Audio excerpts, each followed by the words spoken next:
está.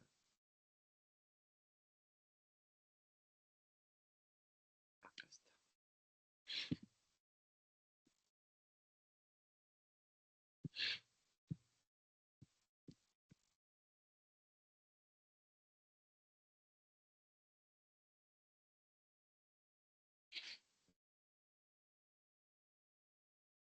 Bueno. Bueno, ahí se está grabando. ¿Qué tal? Buen día, ¿cómo andan?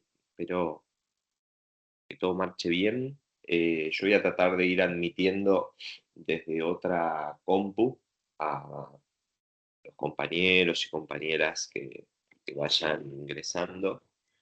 Eh, Así que, bueno, cualquier cosa, si ustedes después me pueden dar una mano con las admisiones, si lo pueden hacer, mucho mejor. Eh, Bien, entonces estamos por acá.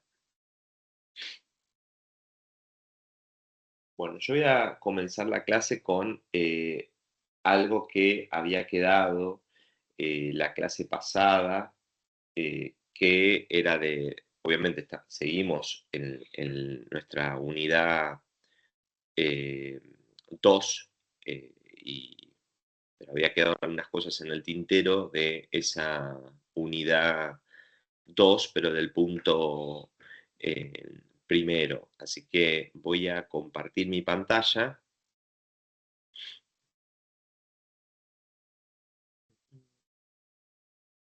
Ahí se está viendo.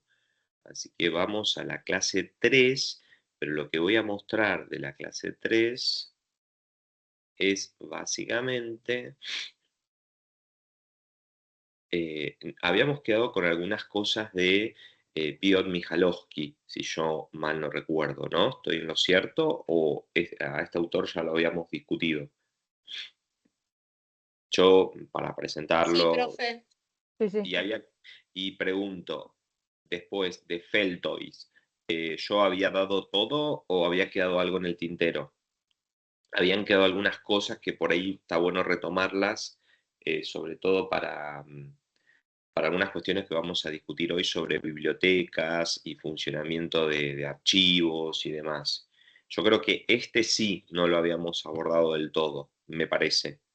Puede ser que esté equivocado, pero me parece que es el que no habíamos discutido. Eh, yo, por las dudas, bueno, lo presento a este autor, a Nick Feltois, que es un asiriólogo holandés, eh, pero que trabaja en Estados Unidos, en la Universidad de California, Berkeley, eh, y es un estudioso de lo que se llaman textos lexicales. De hecho, los textos lexicales que han sido compilados y trabajados por distintos autores, Nick Feltoy los transformó en una base de datos, que es una de las últimas partes que vamos a trabajar allá lejos en nuestro seminario, que tiene que ver con ver de qué manera ese mundo digital que discutíamos clases anteriores toma forma, o lo podemos ver, por ejemplo, es una herramienta muy útil, no solo didáctica, sino también para el ámbito de la investigación, que son las bases de datos. Que hay muchísimas bases de datos en la actualidad, ¿no? Y trabajos al respecto. Entonces, una de las cosas que a mí me parece interesante es que ustedes conozcan esas herramientas, sobre todo quienes se vayan a dedicar a los estudios orientales y específicamente o a egiptología o a asiriología. Este tipo de base de datos son claramente para la asiriología. De todas maneras, hoy no me voy a detener en eh, qué son esos textos lexicales, porque los vamos a trabajar con tipologías textuales en el próximo encuentro. Sino que esto había quedado porque estábamos viendo el tema de escritura, alfabetización, niveles de acceso a la escritura, algo que comentábamos en los encuentros anteriores y que con Analía ustedes vieron esta cuestión dual dicotómica de oralidad-escritura en sociedades con oralidad primaria o lo que se llama, de acuerdo a Walterón, una oralidad secundaria. Bien, entonces, vamos a plantear algunas cuestiones importantes que tienen que ver con el acceso a la escritura. Insisto con esto, porque es un tópico que se viene trabajando hace bastante, discutiendo, profundizando, sobre todo pensando en estos sistemas de escritura, que no son el alfabeto, y que implican otro grado, si se quiere, de instrucción, entrenamiento, educación. Entonces este autor rompe con esa dicotomía y lo que comenta claramente es, no podemos partir de este binarismo alfabetizado o no alfabetizado, sino que lo que tenemos que, o a lo que tenemos que apuntar es ver de qué manera se aproximaban al manejo de la escritura y qué cantidad de signos manejaban. Imagínense en un sistema de signos que tiene aproximadamente 500 y tantos signos estandarizados, pero que después depende de la época, podemos tener más o un poco menos. Lo que ocurre es que, teniendo en cuenta em,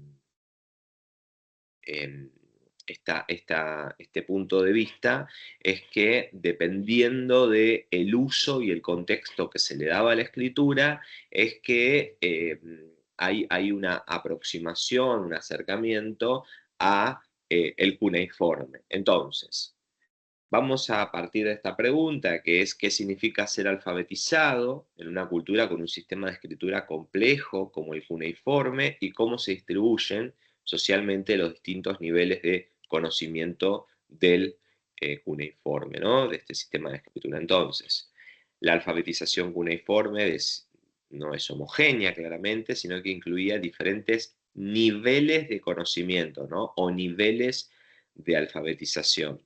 El sistema cuneiforme, lejos de ser un obstáculo, facilitó la coexistencia de distintos tipos de, bueno, el concepto en inglés es este, que es literacy, que lo podemos entender o traducir de la manera más amplia como alfabetización, pero que no implica únicamente esto. No sé, en algunas traducciones yo he leído que lo traducen para trabajar con este tipo de sociedades como cultura letrada, cultura popular, y hay algo que hoy vamos a plantear al respecto, cuando veamos escuelas de escribas y bibliotecas. Entonces, hay una cuestión interesante que frente a la dicotomía alfabeto-no alfabeto o sistemas de escrituras prealfabéticos, se plantean a estos sistemas de escrituras como no flexibles. Entonces, sí tienen una complejidad, pero sí tienen una flexibilidad de adaptación que, si bien el alfabeto reproduce fonema por fonema, tampoco es que reproduce todos los espacios y ámbitos del habla. Entonces, este sistema de escritura viene muy bien para trabajar con estas lenguas del Próximo Oriente y específicamente de la Mesopotamia antigua. Y que además la persistencia de este sistema de escritura tan complejo tiene que ver con un grado de construcción identitaria de aquellos que lo manejaban.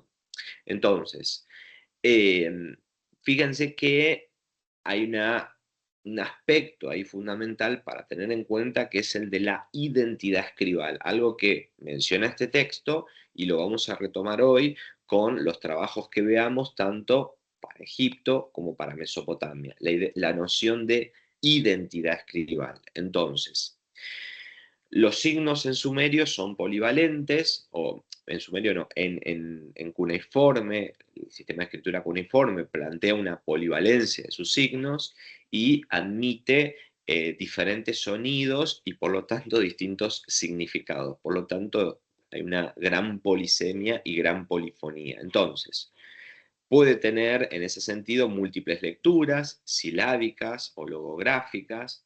El sentido correcto siempre depende del contexto, del tipo de género textual y de cada periodo.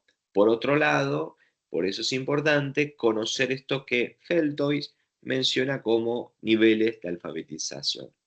Primero es el que más se conoce, o el que podemos plantearlo en el plano más de lo cotidiano, de lo más llano, pensando en uno de los elementos que se le atribuyen al sistema de escritura cuneiforme, que es una escritura empleada específicamente para la administración, que hay diferentes discusiones teóricas, analíticas, etcétera, que vienen planteando que el cuneiforme es un sistema de escritura que no únicamente era, o lo podemos asociar a la burocracia.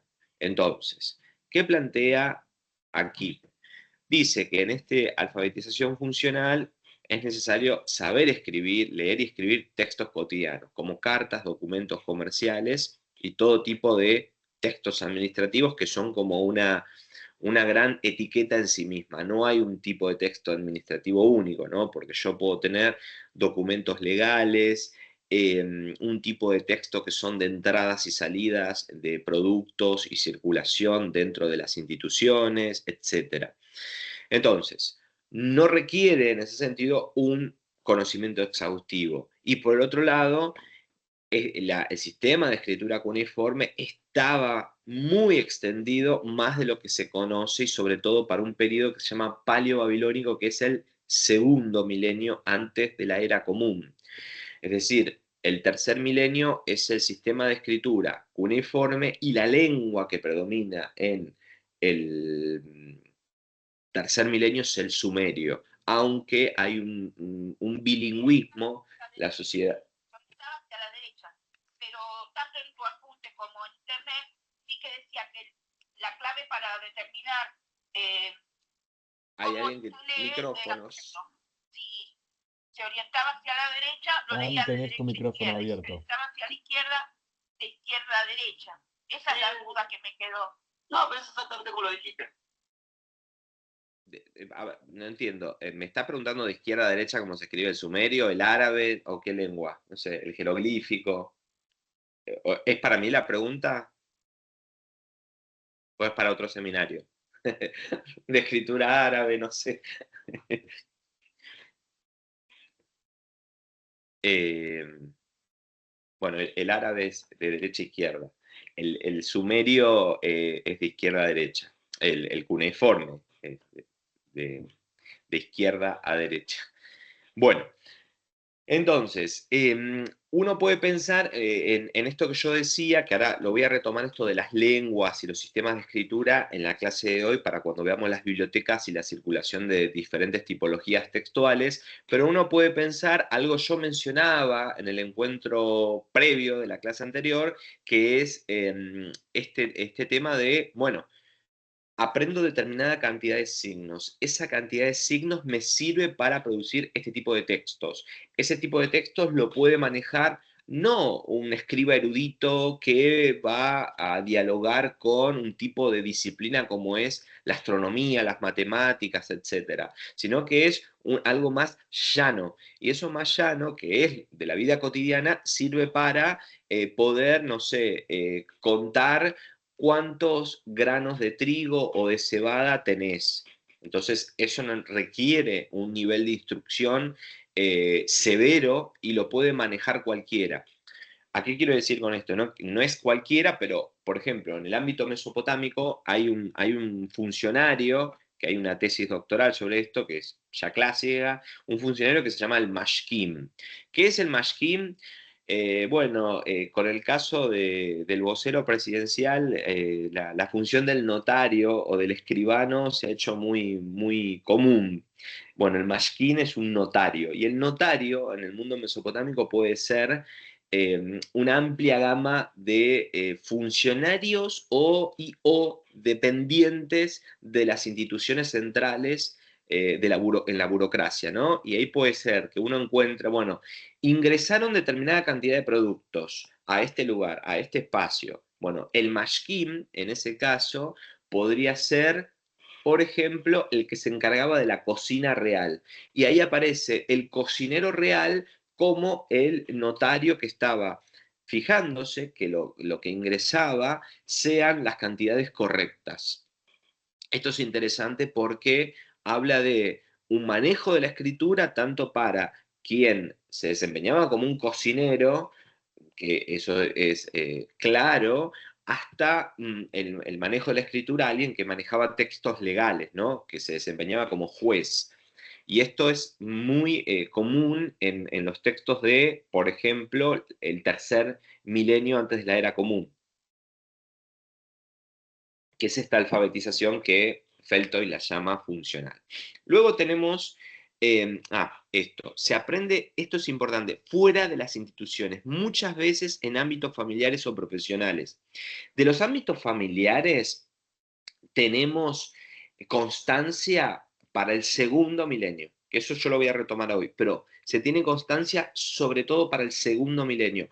Previamente, que yo tenga constancia de esto, no está de todo claro para la Mesopotamia, pero el ámbito de lo privado, doméstico, sobre todo para la adquisición de la escritura, está evidenciado en el segundo milenio. Y esto rompe de alguna manera con esta hipótesis de las sociedades de la antigüedad y del próximo Oriente Antiguo son todas iletradas, no tienen manejo de la escritura y pensar en algo que se reproduce constantemente en los manuales escolares, digo los manuales escolares cuando se enseñan estos temas, y que aquí muchos y muchas vamos, somos y seremos docentes, reproducir esto que hay un sector social que son los escribas, son los que manejan la escritura. Y no, habría que matizar esto, insisto, con este tópico, porque justamente hay nuevas ideas y nos quedamos anclados en perspectivas que ya tienen décadas que ya no se sostienen. Y digo esto porque son propuestas de esas que todavía tienen como espacio en nuestra realidad de enseñanza, y de la década del 30 del siglo XX, ¿no? No de este siglo, del 30 o incluso de los 40 y demás. Así que es bueno un poco discutir esta cuestión.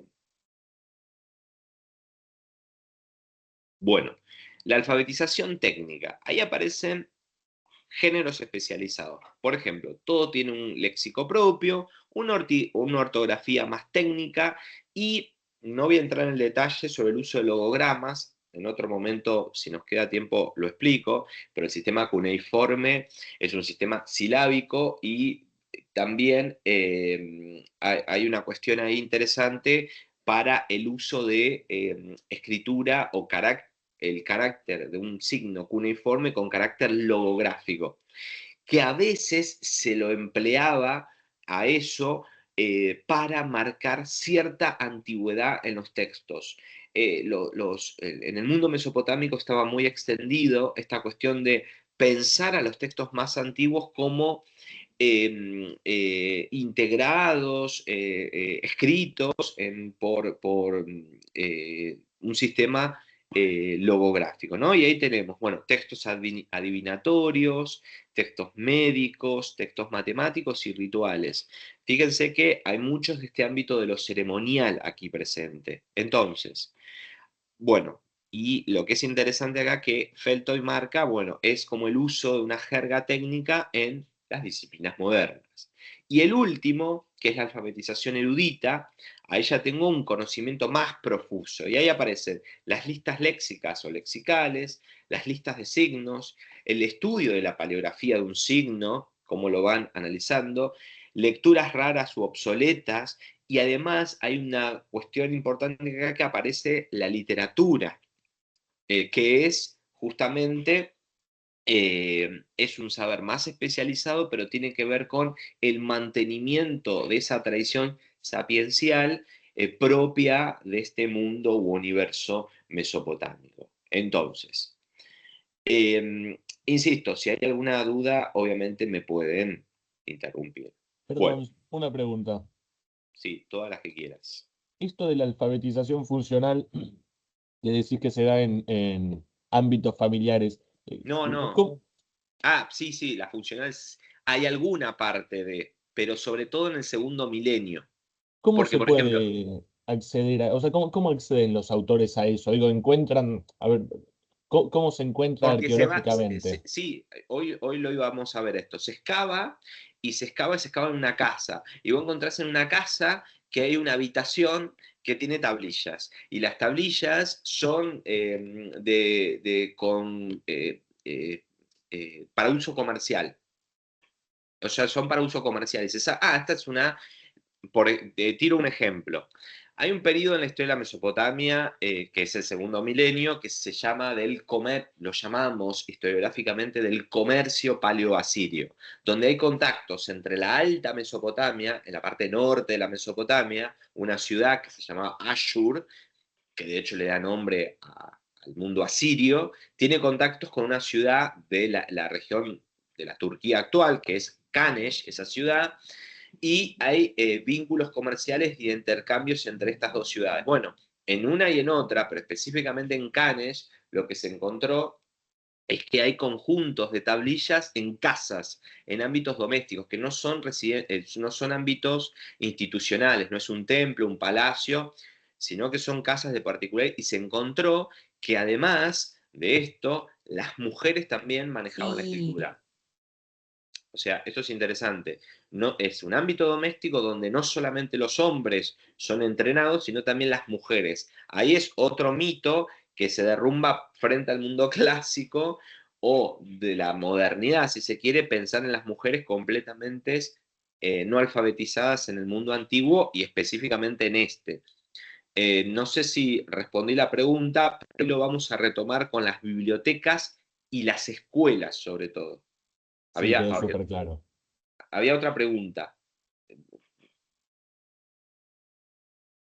No, no había otra pregunta. Bueno, entonces, la vinculación, por ejemplo, de la escritura al poder y la tradición, esto que mencionábamos a lo último, y que hoy lo voy a retomar con las escuelas de escriba y determinados funcionarios y determinadas figuras del mundo antiguo, fíjense que la alfabetización está asociada o creo yo, y esto es a título personal, sobre todo cuando uno relee ciertos trabajos de la antropología más clásica, como ese trabajo pionero donde Levi Strauss, en la lección de escritura, está bien que es un ensayo del 55, ¿no? Pero lo que estaba tratando de ver cómo ciertos signos gráficos podrían detentar cierta cuestión de poder en determinados grupos de cazadores-recolectores que son sociedades con una oralidad primaria.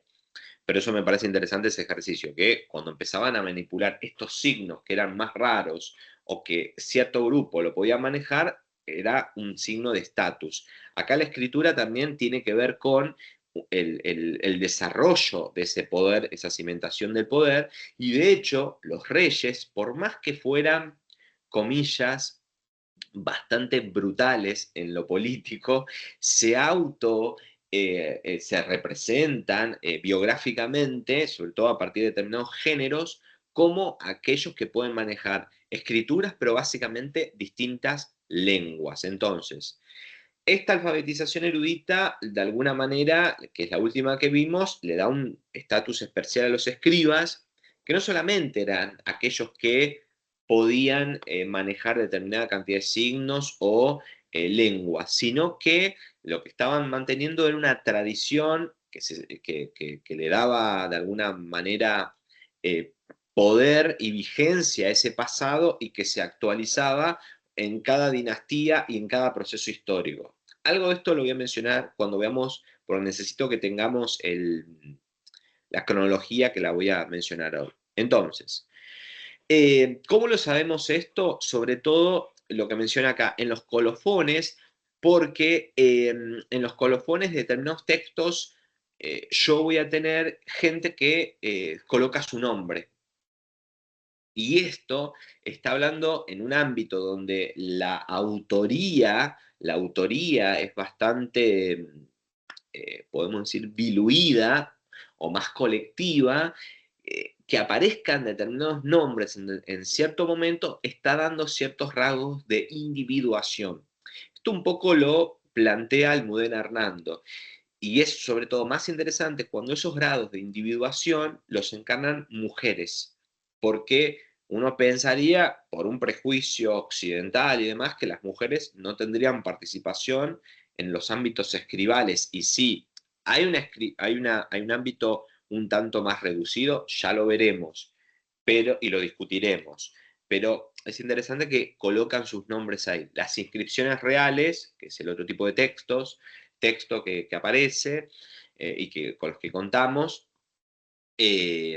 son estos que exaltan la figura real y la vinculan claramente al manejo, la manipulación de la escritura. Entonces, esa escritura que podemos mencionar como una escritura más compleja, difícil, no es otra cosa que un marcador social y a la vez está legitimando el poder político de ese momento. Después, en cuanto a la educación, siempre el proceso de enseñanza, que de lo que voy a hablar hoy, por eso este texto me viene muy bien para discutir lo de las escuelas de escribas, sobre todo las de Mesopotamia. Hay un uso o un aprendizaje de determinadas lenguas específicas, que son las lenguas de la tradición, que va a ser el sumerio, una lengua que se transforme lentamente una lengua de la tradición, como el latín en la Edad Media, y para eso van a aparecer una serie de textos lexicales que van a ser listas, que son como diccionarios, pero que sirven para reconocer signos y palabras y otras cosas, y cimentada en la reproducción de la literatura. Pero esto es el nivel más elevado. Entonces, y acá lo que es interesante es que esa escritura, de acuerdo a Feltois y pensando en un desarrollo de la escritura más funcional, apunta más a lo cotidiano y al proceso burocrático administrativo que algo más elevado. Esta hipótesis igual que va de la mano con un trabajo muy pionero de fines de los 80, fines de los 70 ya una autora que se llamaba, que la mencioné en la clase pasada, no sé si lo mencioné acá o en el práctico de historia antigua 1, pero creo haberlo mencionado acá, que es una autora llamada Denise Schmat-Beserat, que tiene una infinidad de publicaciones sobre el desarrollo de la escritura y lo vincula a el uso de una serie de fichas en las etapas ya propio del desarrollo del Estado en el Próximo Oriente, vincula escritura a administración. Y recientemente algunos Se Profe, lo estamos entrecorta, profe. perdiendo.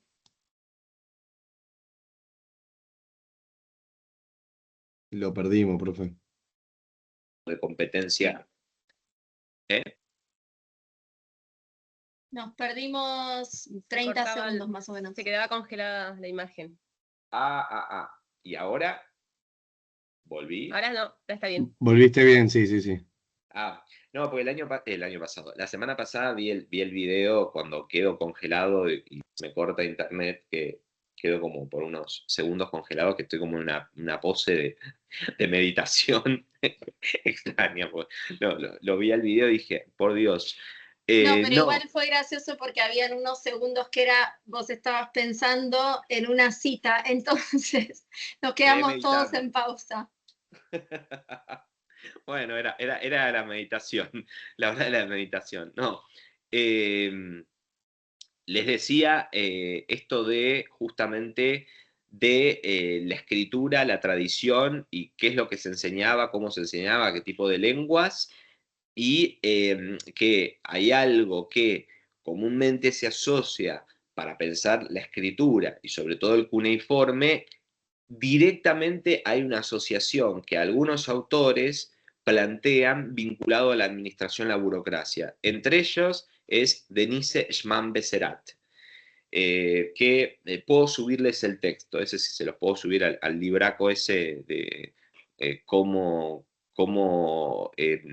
el título es algo así, que es cómo apareció la escritura, algo así es, o cómo se desarrolló el cuneiforme, no recuerdo bien ahora el título, pero tiene una infinidad de publicaciones sobre cómo de un sistema de fichas se pasó que tendrían una finalidad administrativa, a un sistema complejo como el cuneiforme. Bueno, y una autora más reciente, que Annette Scholl, viene planteando que el cuneiforme no solamente era un sistema de escritura que se empleaba para la administración, sino que tenía un uso ritual y hay todo un desarrollo de un sector social que es una clase sacerdotal.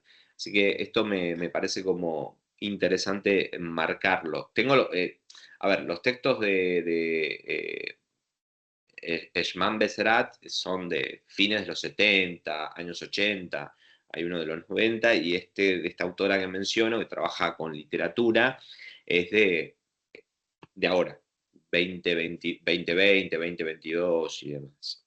Bien. Entonces, y esto me parece como muy importante, fundamental, ¿no? La identidad escribal. ¿Qué significa esto? Ser escriba no es solo saber escribir. La alfabetización erudita crea una identidad transhistórica conectada con el pasado y esta construcción de la memoria. El escriba es el guardián del conocimiento, no solo técnico, sino cultural. Y podríamos decir también cultual, porque tiene que ver con una cuestión del culto. Y la parte más religiosa, cosas que hoy vamos a un chiquitín repasar. Bueno, y esto es lo que habíamos planteado para lo que veríamos hoy. Y me paso a este otro. No, este no es este. Bueno, ¿hay preguntas sobre esto? ¿O somos felices y pasamos a la clase 4? Porque tenemos tiempo para hablar de mucho. Rodrigo, perdón, no es una pregunta, sino simplemente calculo que ya lo conoces, pero en algún momento se hizo medio, bueno, no sé si decir viral, no llegó a ser viral, pero un meme con una tableta acerca del cobre de mala calidad que le habían vendido a un mercader en cuneiforme de Anasir, y nada, me reía porque me acordaba de eso, que tuvo como cierto boom de mucha gente. Sí, pero eso, yo creo que esas son las de las cartas de la Marna. Me parece que era sobre las cartas de la Marna, como que se estaba quejando por eso. O puede ser que sean estos del comercio paleoasirio, que yo menciono sobre el cobre, porque justamente, como están en la sociedad de las que yo estoy hablando, básicamente es la edad del bronce, necesitan que les venga cobre de otro lugar. Creo que son de tablillas de Anasir, porque no me acordaba el nombre y ahora lo busqué. Pero... Bien. No, pero eso es interesante, porque justo estamos en la época que es el bronce, entonces necesitan que les venga estaño de la meseta iraní y que les venga cobre de la región de todo el Levante, el Asia Menor, pero el intermediario también es ahí la región de Turquía que yo estaba comentando. Entonces, y la Mesopotamia que queda justo en el medio, y era un punto ahí de conexión para que después se desarrollen en paralelo estas diferentes ciudades, sociedades y demás. Pero sí, interesante esto de las quejas, de por qué. Y hay muchas quejas, como que eso es interesante leerlo, de estas cartas, porque además en un momento, y algo mencionaremos, es cuando aparecen las escuelas de escribas, y en paralelo a las escuelas de escribas, el escriba tiene que manejar la lengua propia, conocerlas del pasado, de acuerdo a algún tipo de entrenamiento o formación, pero una cosa que ocurre en el segundo milenio es que hay, si se permite el término, hay una internacionalización de las relaciones y de intercambios que te obligan a manejar otras lenguas. Entonces, en estas escuelas de escriba también se manejan lenguas de otros lugares, por ejemplo el egipcio.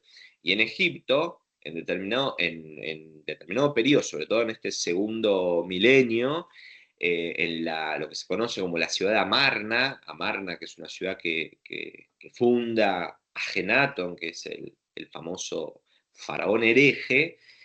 Las escuelas de escribas, uno ve que los egipcios que se formaban ahí aprendían acadio. Y la cuestión es, ¿cómo aprendían acadio? ¿Qué soporte utilizaban? En las tablillas. Aprendían en tablillas. Y las tablillas las escribían con cuneiforme. Entonces, es otro soporte, otro tipo de escritura, otra mentalidad, pero que estaban aprendiendo acadio y estaban aprendiendo cuneiforme. ¿Por qué? Porque la lengua franca era el acadio. La lengua de transacción en todo el Próximo Oriente, en ese segundo milenio, se transforma en el acadio. No es el egipcio. No es el egipcio y no es el sistema de escritura jeroglífico. Entonces, es una misma lengua que la maneja y que, de hecho,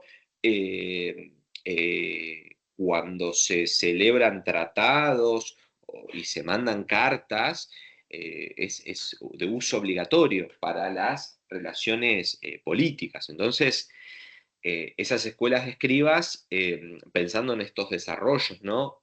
Más funcional, más técnico o más erudito, es importante tener en cuenta que, bueno, hay que estar preparado para las relaciones diplomáticas hacia afuera. Así que nada, esto es interesante para que lo tengan en cuenta, que por ahí en el mundo clásico yo desconozco completamente, ¿no? El funcionamiento de las escuelas que lo van a trabajar con Analía, pero acá hay como un manejo de distintos sistemas de escritura, distintas lenguas. Después, otra cosa súper interesante para el caso del egipcio, que el egipcio utiliza el rojo para corregir errores, como ahora. Lo heredamos de los egipcios.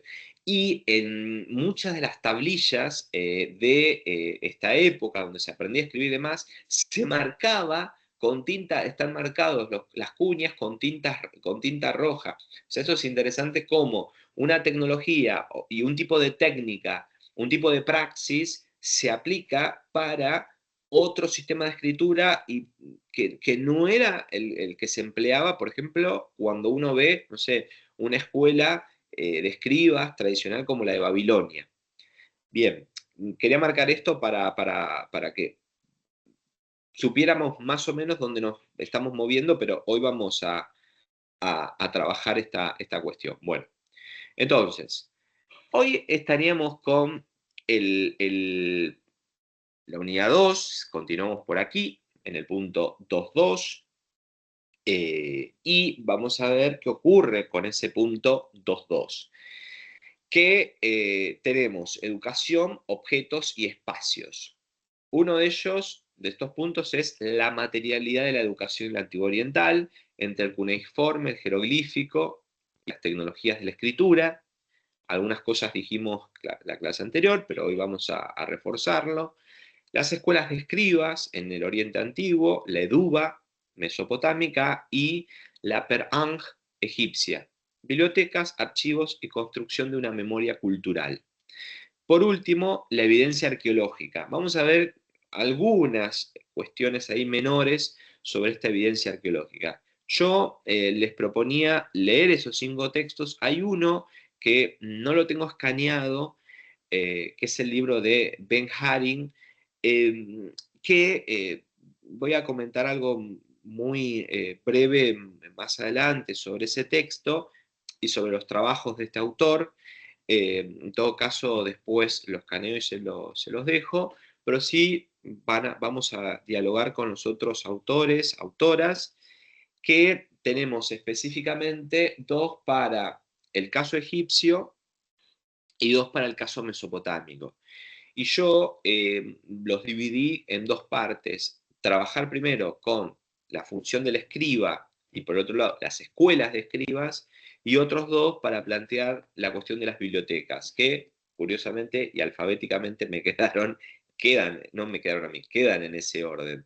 Primero las escuelas de escriba, luego trabajaremos con lo que son las bibliotecas, ¿no? Bien. Vayamos a primer autor, que es Andrew George.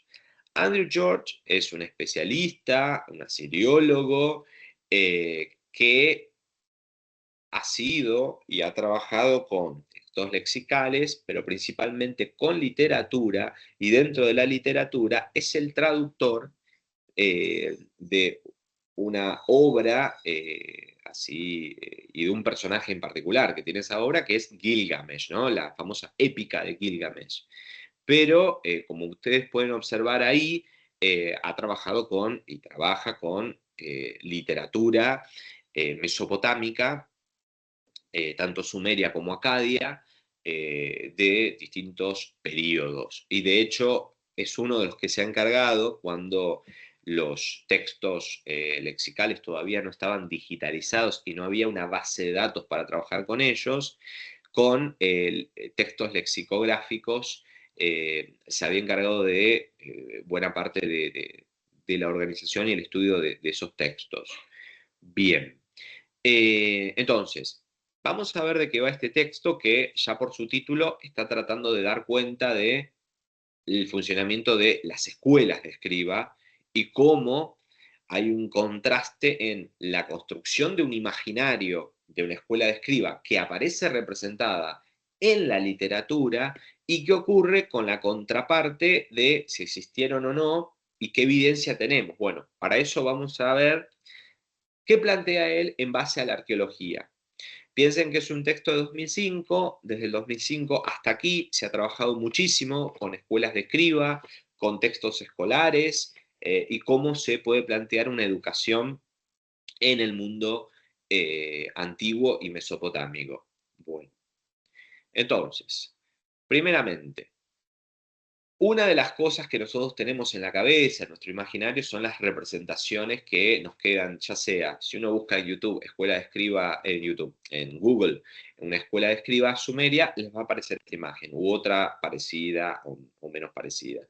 Entonces uno observa la idea del maestro, instructor y el estudiante que va, fíjense, son todos varones, es un ámbito donde es un aula, donde están todos con una tablilla y un cálamo, y hay alguien que observa y le indica qué signos tienen que hacer. Bueno, vamos a discutir esto y matizarlo un poco en base a épocas y periodos y a la evidencia que tenemos, con la que contamos.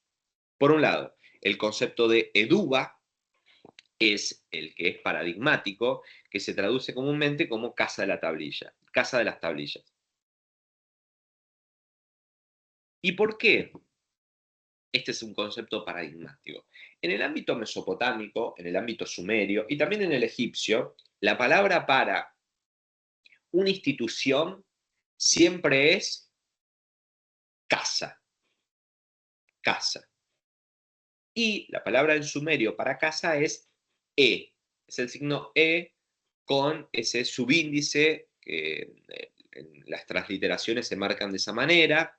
Se marcan de esa manera porque un mismo signo, no solo que hay homofonía, sino que también hay polisemia. Entonces un mismo signo puede significar varias cosas y puede tener distintos sonidos. Bueno, el signo para casa, el signo E2, significa casa, y en acadio es la palabra vit, que en hebreo es bet, ¿no? Betel, que es la casa de Dios, o Bitil, en acadio es la casa de Dios. Bueno, en sumerio casa es casa, pero también significa templo, y asociado a otro concepto, que es el epíteto, que es gal. Egal significa palacio.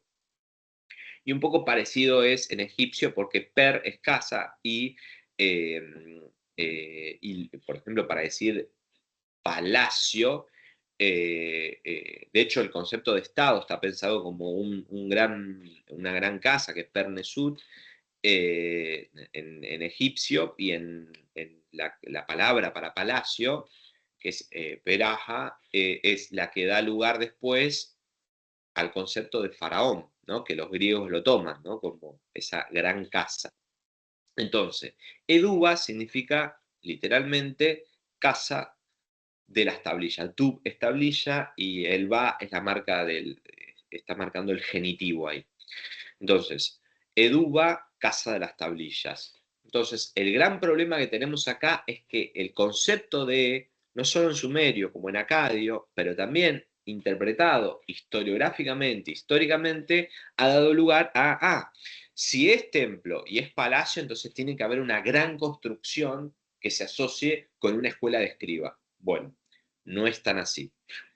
Entonces, ¿de qué hablamos cuando hablamos de justamente de esta casa de las tablillas? Bueno, vayamos a la pregunta de la que parte Andrew George y qué es lo que está discutiendo. Dice, ¿las descripciones que aparecen en la literatura reflejan una institución escolar real y contemporánea a los textos arqueológicos hallados o representan una idealización de un modelo educativo anterior? Es decir, ¿hubo o no hubo escuelas de escriba? Esto sí, me parece ahí como fundamental marcarlo, porque está diciendo, si no hay una idealización que se basa en la literatura. Y ahora vamos a ver por qué. Entonces, ahí tenemos que en las escuelas de escribas y los géneros escolares que se asocian a estas escuelas de escriba, básicamente van a ser dos textos lexicales, que son estos diccionarios, y la literatura. Entonces, ¿qué es lo que pasa? Tenemos el texto, que de lo que nos habla, y en particular lo que está mencionando, hay una estricta jerarquía escolar, hay castigos físicos frecuentes en estos espacios, hay un currículo que es progresivo y a la vez exigente, y aparece, sobre todo en la Eduba, una lengua como el sumerio, que ya cuando se transforma en una lengua muerta para el segundo milenio, yo les dije, tercer milenio sumerio, segundo milenio acadio, y que continúa en el primer milenio. Y en el primer milenio ya tenemos otras lenguas, pero principalmente una de las que va a aparecer en paralelo al alfabeto es el arameo. Entonces, el sumerio queda como una lengua que se transforma en una lengua de culto, una lengua de prestigio, como una lengua del pasado, de la tradición, de la cual todos se plantean como herederos de esa tradición y a la vez de poderla manejar. Y digo un dato de color, el sumerio es una lengua que es un aislado lingüístico, no es parienta del acadio. El acadio es una lengua afroasiática, una lengua semítica. Una lengua semítica que es pariente del arameo, del árabe, del hebreo, del heblaíta y de otras lenguas más. Claro, ya justo leí el chat que dijeron del latín. Sí, se transforman en latín en el sentido de lo clásico, ¿no? Que se plantea para la tradición. Entonces, insisto con esto porque lo que está planteando ahí Andrew George es, ¿existe una escuela de escribas o hay una idealización desde la literatura? Veamos qué ocurre. Entonces, en primer lugar, tenemos representaciones de escribas en distintos momentos, de hecho yo ahí tomo algunas, que hay en relieves, que parecen estar vinculados en estos espacios de circulación de la palabra escrita. De hecho, esta representación es en un palacio del primer milenio, y observen ustedes algo curioso que tiene la imagen. Este señor de aquí está escribiendo en cuneiforme, una tablilla de arcilla, y este aquí estaría utilizando alfabeto, porque está utilizando otro tipo de soporte, en arameo está escribiendo. Por lo tanto, acá ya había bilingüismo, es para el primer milenio. El bilingüismo que vamos a ver para el primer milenio es, de alguna manera, el que nos salvó para poder acceder a estos textos, a los textos del tercer milenio. Nos salvó, por ejemplo, textos bilingües, trilingües, persas, de los Ptolomeos en Egipto, etcétera, etcétera, que nos dio esa pauta de circulación de distintas lenguas y sistemas de escritura, que es un poco lo que ocurría en estas escuelas de escriba. Pero otra cosa, y un dato ahí curioso, interesante aquí, es que la palabra circulaba no solo por escrito, sino también oralmente, y que tenía una función fundamental, protocolar, porque había funcionarios que se desempeñaban como heraldos, que claramente eran los que sabían leer y escribir y podían en determinados espacios públicos o en determinadas cortes reales. La palabra corte es un anacronismo terrible, pero en determinados espacios de audiencias más públicas y de conexión con embajadas que vendrían y demás, de aquí y de allá, podrían comunicar y elevar la palabra, hacer circular la palabra real. Entonces, lo que plantea justamente en base a la literatura, que ahora voy a comentar un segundito más adelante, dice, no son simples testimonios autobiográficos, sino composiciones literarias normativas. Hay una cuestión de la moral que está circulando ahí, del comportamiento. Entonces, ¿qué valores se transmiten? Disciplina, obediencia y una tradición cultural. Entonces, ¿de qué hablamos cuando hablamos de escribas? Estamos hablando de esto, identidad escribal. La identidad escribal es lo que se configura en estos textos, que son de los más eruditos. ¿Y por qué? Porque lo que están tratando de hacer es construir una tradición y esa tradición defenderla a través de un proceso de memoria cultural, y lo que se buscaba era transformarse en sumerio. Había una transformación en sumerio. La escuela de escriba es una construcción identitaria. Igual un poco, a ver, lo digo acá entre nos, hay un poco de defensa de la tradición escolar y de transformarse, por ejemplo, en un alumno UBA. Yo soy el alumno UBA. O lo mismo es en los colegios preuniversitarios. Yo que trabajo en los dos colegios preuniversitarios de la UBA, en el Pellegrini o en el Nacional Buenos Aires, hay una construcción identitaria ahí también. Digo, en el ámbito actual, de ser un alumno UBA, y que tiene que ver con esa construcción. Acá el sumerio aparece como una lengua de tradición, una lengua de culto, pero está construyendo una identidad por el manejo de esos caracteres, de ese sistema de escritura. Por eso, el sistema silábico que se va a imponer un poco con el acadio, en base a este sistema de escritura, lo que hacen algunos escribas es mantener cierto valor logográfico de los signos, porque es algo muy propio del sumerio. De hecho, hay muchos textos en acadio que utilizan, de alguna manera, ciertos logogramas para marcar la antigüedad y decir esta complejidad que tiene este texto, esta antigüedad, esta complejidad que tiene este texto. Esto se observa, por ejemplo, con textos muy clásicos, digo muy clásicos para la tradición mesopotámica, como el que se conoce o se denomina como poema de la creación babilónico, ¿no? El Enuma Elish. Que ahí me parece interesante marcar estos usos de escritura más con un valor arcaizante, uso logográfico y una terminología muy particular. Entonces, eso habla, en lo que vimos de Feltois, con un grado de erudición mucho más elevado, mucho más elevado. Entonces, ¿cómo se convierte uno en sumerio? Bueno, a través de la escuela. No solo aparece como un locus o un espacio específico para la adquisición de la escritura, sino se forja una identidad cultural y de tipo profesional. Pero vayamos ahora a lo que Andrew George trata de discutir por el lado filológico-lingüístico y literario, y por el otro lado arqueológico. Entonces, una cosa, que esto les va a interesar, porque traje un ejemplo. Ya me parecía que tenía algo ahí para mostrar cómo se estudia, cómo se trabaja con este tipo de textos. Este, por ejemplo, es una tablilla de época neoasiria, es decir, del primer milenio. Aproximadamente esta tablilla debe ser de entre los siglos, esta debe ser del siglo 7 a.C., es de la ciudad de Nínive. hoy se conserva en el British, en Inglaterra, y tomé un fragmento en particular de la tablilla para marcarles una cosa. Fíjense cómo se estudiaba un texto. Esto ya lo voy a retomar en otros encuentros.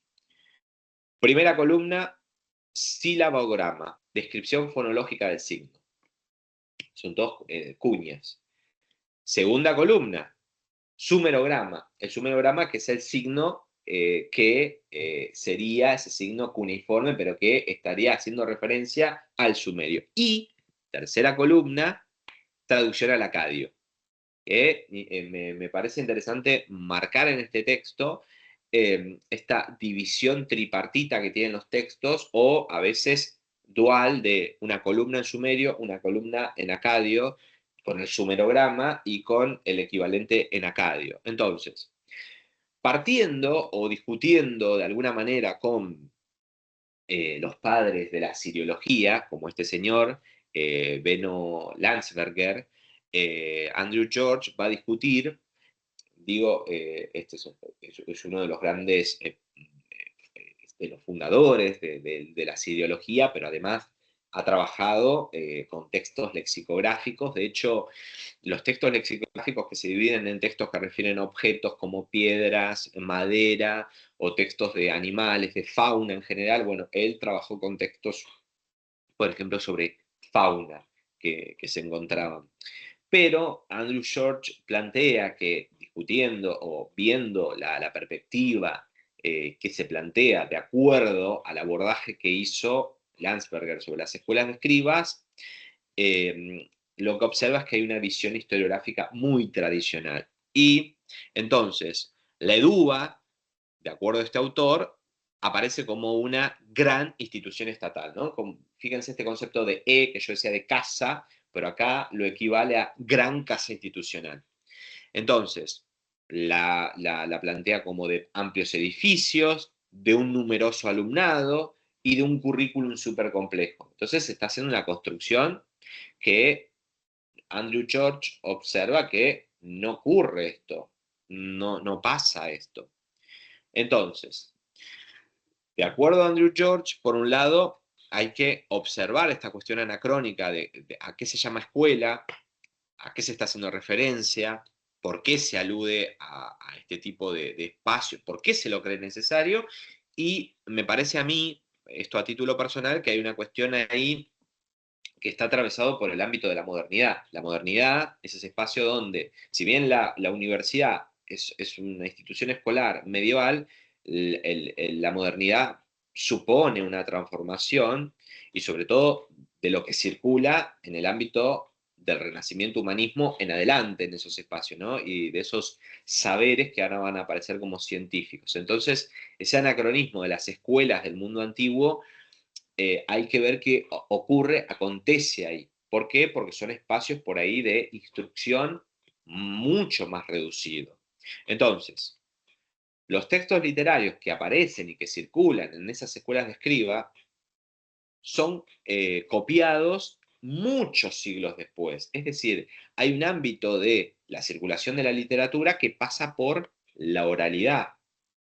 Por otro lado, no se puede asumir de manera automática como descripciones fieles del contexto en que se copiaron, ¿no? Uno piensa, se copiaron en este contexto, entonces están hablando de la existencia de grandes escuelas de escriba. Hay escuelas con grandes alumnos y espacios sociales, etc. Entonces, no hay que confundir la cronología del texto con la cronología de la realidad que está describiendo, que es muy anterior. Entonces, frente a esto, y en cuanto a la evidencia arqueológica, sobre todo por la evidencia arqueológica de principios del siglo XX, fines del siglo XIX, principios del XX, las primeras décadas del XX, vamos a ver que, y de acuerdo a la revisión que hace Andrew George, dice escuelas sin escuela y casas con tablillas, porque está discutiendo esta noción del ámbito de lo doméstico. O sea, el espacio doméstico como un espacio de enseñanza e instrucción. Entonces, las tablillas escolares aparecen en casas privadas, no en edificios públicos. Y por último, los espacios son pequeños, habitaciones, fíjense, de 3x5 y sin infraestructura para la educación masiva.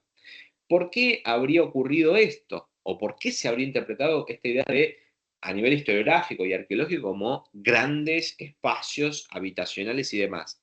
De la mano de este hombre, el señor Sir Charles Leonard Woolley, o Leonard Woolley, que es el que desentierra, de alguna manera excava el sitio de Ur, en la Baja Mesopotamia. Y es el que escribe libros tan así famosos como este que tengo yo acá, que tengo la traducción al castellano, que es Ur, la ciudad de los caldeos, ¿no? Que la llama la ciudad de los caldeos, pero es el arqueólogo que se encargó de la excavación de todo este sitio, y excavó básicamente las tumbas que estaban ahí, ¿no? Y hace un estudio a nivel diacrónico del sitio que va desde el cuarto milenio hasta primer milenio. Es una locura lo que hace, es una mega excavación donde emplean una cantidad de personas, y es en este proceso que se da en paralelo a la Tutmanía, que le ganó la Tutmanía, porque la Tutmanía es del año 1922 y este anda por ahí, cuando empiezan a trabajarse esos sitios. Y no tienen las cosas, sí tiene, porque por ejemplo, ahí lo que están viendo es que Leonard Woolley, fíjense lo que está haciendo, es una locura lo que está haciendo, está sosteniendo una lira que está hoy en el British, todo está en el British, lo de Ur, pero tiene una lira entre las manos, que es un instrumento musical del mesopotámico, encima es del tercer milenio esto, es una locura porque se podría haber roto completamente, estaban en una de esas tumbas. Y atrás lo está acompañando uno de los trabajadores que tenía ahí. Pero bueno, Leonard Woolley lo que interpreta es que eran que hay un error, o sea, que está hablando de grandes instituciones, habla de grandes instituciones que eran, estas famosas seduba, eran casas de escriba, pero a nivel institucional. Entonces, lo que plantea Andrew George eran casas, no escuelas, residencias de escribas y espacios de enseñanza doméstica familiar, y que podrían haber funcionado como las residencias de estos señores que tenían ciertos grados más elevados dentro de la sociedad, un estatus mayor, y que les permitía de alguna manera tener cierto espacio de contar con un espacio reducido de 3x5 para enseñarle a otras personas, pero que por lo general estaban dentro del ámbito de lo doméstico.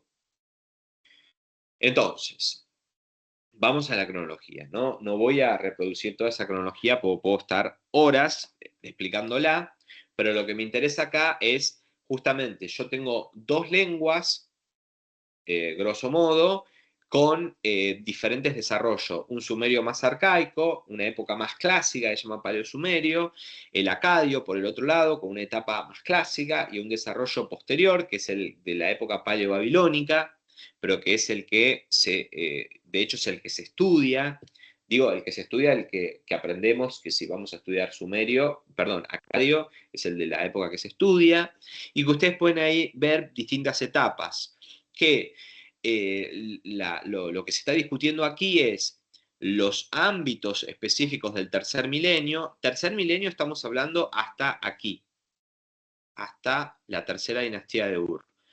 Y paleobabilónico comienza en adelante, que es segundo milenio. Ahí, después de la tercera dinastía de Ur, el sumerio caería en desuso, completamente se transformaría en una lengua muerta. No obstante ello, otros autores ya plantean que el sumerio se habría convertido en un ámbito, en una lengua muerta, ya para la tercera dinastía de Ur, porque sus gobernantes no serían ni hablantes de sumerio, y que serían más bien de una población foránea que habría ocupado el territorio y que, como hacen todos, de hecho los germanos, no sé, los visigodos, ostrogodos, quienes fueran, o Carlomagno mismo, no van a decir que no están emparentados con el Imperio Romano o con la gloria de Roma. Van a tratar de establecer un nexo, sea por la lengua, por la legalidad, por lo que fuera, por la construcción imperial, vinculado a lo anterior. Bueno, el sumerio probablemente es una lengua hablada en este periodo y que algunos plantean que lentamente va cayendo en desuso. Otros autores también plantean que para esta etapa la población, que esto que se llama protodinástico es lo que en las escuelas se conoce o se enseña de manera muy mal, por cierto, como la etapa de las ciudades-estado sumerio. Y otra cosa que se enseña muy mal es enseñar sobre estas etapas como si fueran pueblos. Hoy te enseño a los sumerios, mañana te enseño a los acadios, después te enseño a los babilonios. No son pueblos, no es etnografía esto.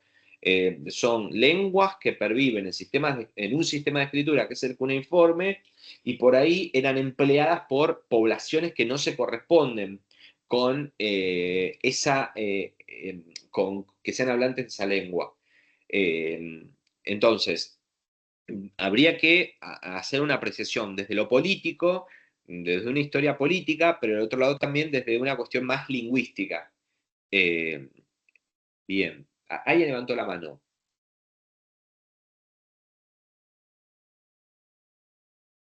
Alguien levantó la mano. Eugenia, levantaste la mano. Ay, sí, perdón, no podía poner el micrófono porque la tenía mi gata encima. Te quería hacer una pregunta. ¿Se alternaban las dos? O sea, el sumerio con el acadio. ¿Se alternaban en los pueblos? En el protodinástico lo que se sabe es que para el protodinástico todo esto es una clasificación muy arqueológica. A nivel estratigráfico, pero ya tengo documentos acá, ya tengo documentación. Por eso esta clasificación entre 1, 2, 3. En lo que yo tengo acá, además, es que tengo hablantes de sumerio y hablantes de acadio. ¿Por qué sé esto? Porque hay nombres a nivel onomástica que son sumerios y tengo otros nombres que son de origen semítico. Y hay algunos textos ya acadios para este momento. Por lo tanto, lo que se plantea es que esta población del protodinástico, pero específicamente de la última etapa, que es el que se conoce más, serían bilingües. Podrían hablar las dos lenguas. Esto lo plantean algunos autores. Y luego el acadio, sobre todo en esta etapa, se impone como lengua en la etapa de Sargón de Akkad, y luego hay un retorno del sumerio, por eso se habla de neo-sumerio, hay un retorno en su uso a nivel burocrático y demás. Pero después lentamente va cayendo en desuso como lengua, Claro. pero se mantiene el sistema de escritura. O sea que la acadia tomaría, digamos, el control y el sumerio desaparece como lengua. Claro, porque pensá que lo siguiente, el sumerio es una lengua aislada y como lengua aislada no está emparentada con otras. Los otros pueblos que aparecen luego que vas a tener son todas poblaciones semíticas. Aparecen los amorreos, los acadios, los arameos y todos los demás son poblaciones semíticas. Entonces, el acadio es una lengua semítica, les resulta más familiar. Entonces, hay una etapa que no es el paleo babilónico, sino que hay un saltito que va a ocurrir, que el acadio se transforma en la lengua clásica y se empieza a utilizar a partir de ahí en la lengua para escribir la tradición. La consagración del acadio en su uso para escribir la tradición, ya no el sumerio. Que el sumerio como lengua para escribir la tradición es tercera dinastía de Ur, las etapas previas también, y en la etapa primera del Paleo Babilónico. En las etapas primeras del Paleo Babilónico. Pero después, lentamente, cae en desuso, si bien el sumerio se siguió estudiando como una lengua de referencia hasta por los asirios, en la etapa neoasiria, pero ya cae en desuso en su uso, ¿no? Entonces, ¿respondí la pregunta? Sí, perfecto. Gracias. Bueno, no, por favor. Y después hay una respuesta de Fiorella. Una pregunta, no una respuesta. Sí, hola, ¿qué tal a todos? Hola Rodrigo, ¿cómo estás? Sí. Yo me quedé recién con el comentario que hiciste sobre la enseñanza de estos temas de la antigüedad en las escuelas. Es solamente una pregunta como para pensarlo. Es cierto, no se lo enseña como lengua, se lo enseña como pueblos, es parte de la currícula de estos temas, de cómo se enseñan. Yo lo que te quería preguntar es, sin desviarnos del tema propiamente dicho, porque ya nos estamos yendo a otro campo, pero ¿qué estrategia se podría utilizar como para acercar el conocimiento a niños de primer año, al menos acá en provincia donde yo estoy, para poder enseñar estos temas de una manera más objetiva y no hablar de pueblos? Bueno, sí, pasan muchas cosas en el medio. Podemos entrar en el terreno más antropológico y hasta folclórico de por qué se utiliza cierta categoría para hablar de pueblo. Obviamente eran poblaciones, pueblos y demás, y la categoría pueblo es muy ambivalente, podríamos entrar, hay ríos de tinta sobre eso que no me da el espacio, pero una de las cosas que ocurre a nivel curricular estatal es que no llaman especialistas para que discutan esos temas. O si llaman al especialista, el especialista sabe de mundo clásico, no sabe de Oriente, y el de Oriente no sabe de clásico. Por eso yo creo que tiene que ser parte de un proyecto a nivel estatal, ¿no? Me refiero a nivel educativo estatal, pero bueno, estamos protagonizando tiempos muy virulentos, donde con tal que la gente sepa escribir, creo yo, basta y sobra. Pero un poco nos estamos transformando en escuelas de copistas, ¿no? De hacer trabajos prácticos y listo, más que reflexionar. Como estrategia es, lo que yo siempre planteo es ir a la bibliografía que uno tiene en la universidad y hacer una bajada a partir de ahí. Eh, yo obviamente trabajo en 2 colegios preuniversitarios, pero con una bajada muy particular, que no significa que sea la panacea cuando se trabaja los temas de primer año.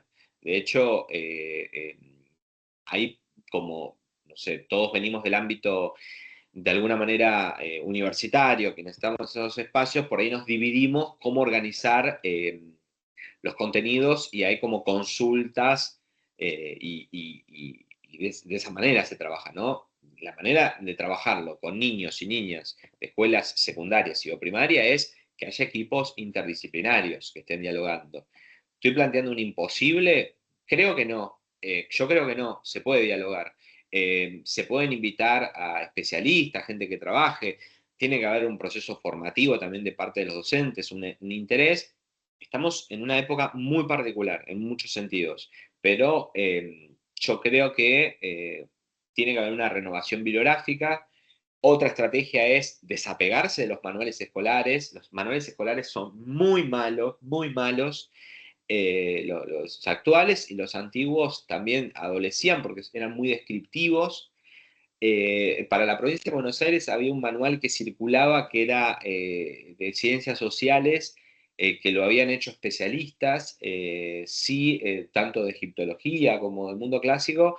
Ese manual está muy bien, por ejemplo, como estrategia, digo.